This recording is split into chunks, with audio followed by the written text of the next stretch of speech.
Alright YouTube, so I'm back on this Transit 150 and I wanted to show you where this installer went wrong. So this piece here, chances are that it's made out of straight tubing, meaning they went to an exhaust shop or they were at an exhaust shop and they took a piece of straight tubing, cut it down, and then bumped it up so they could slide this over. Ready?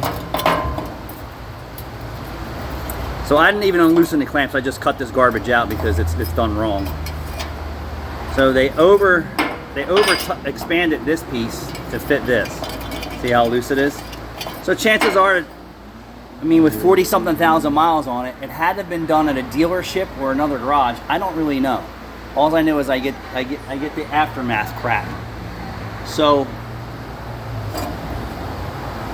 they tried to clamp it in, but that can only go so far. And you can see that they actually cut this and then they started grinding it with a carbide, so it had to have been in an exhaust shop. So this is definitely a crappy repair. And then they did, this side was actually tight, but it was still leaking. Clamps leak.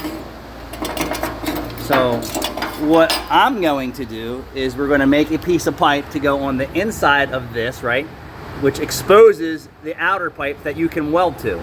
And then I will go over this piece so I can weld to that. Pretty simple, right? All the time and aggravation that was spent, that's not my work either, O2 sensor harness laying on the catalytic converter.